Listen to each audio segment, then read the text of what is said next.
Praise the Lord. आप सबको जय मसीह की। परमेश्वर का वचन हमें आज क्या बताता है, आइए हम लोग अब पढ़ेंगे यशायाह की पुस्तक, उसका 2 अध्याय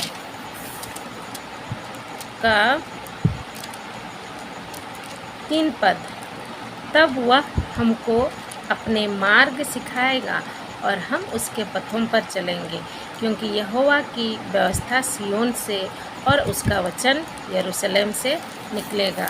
आमीन। यशायाह की पुस्तक उसका 2 अध्याय का और 1 पद को देखेंगे हम लोग। 17 पद। मनुष्य का गर्व मिटाया जाएगा और मनुष्यों का घमंड नीचा किया जाएगा, और मनुष्यों का घमंड नीचा किया जाएगा, और उस दिन केवल यहोवा ही ऊंचे पर विराजमान रहेगा।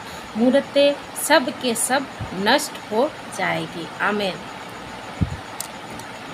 बाइबल वचन को पढ़े जाने पर हम सबको आशीष मिले। आमीन।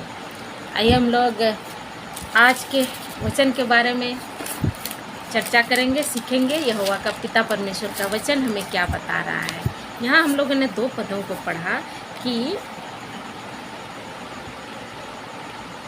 याकूब के परमेश्वर की भवन की ओर जाए, जहाँ हमें अपने मार्ग को सिखाएगा, अर्थात अच्छे मार्ग पर चलने के लिए सिखाएगा, और उसके पथों पर हम चलेंगे। आमीन। यह नहीं कह रहा है कि सिखाएगा और बस वहीं तक ही वह बात रहेगी, लेकिन हमें उस पथ पर चलना होगा और हमें चलना है। आमीन। आज का वचन का शीर्षक होगा अनंत शांति। हमें किस पथ पर चलने से हमें शांति की अनुभूति होगी, हम शांति का अनुभव करेंगे। आइए हम कुछ बातों को देखेंगे। यहाँ यशायाह कौन था? यशायाह नबी कौन था? यशायाह नबी आमोस का पुत्र था, जो उन दिनों में एक नबी के रूप में उभरा था, और वह लोगों को बताया करता था कि अपने मन को फिराओ और उस मार्ग पर चलो जहाँ सिय्योन पर्वत में हमें बताया जा रहा है। याकूब का परमेश्वर का भवन कहाँ है? सिय्योन पर्वत में है, और हम सबको वहाँ जाना है। उस सिय्योन पर्वत में जाकर के हमें क्या करना है?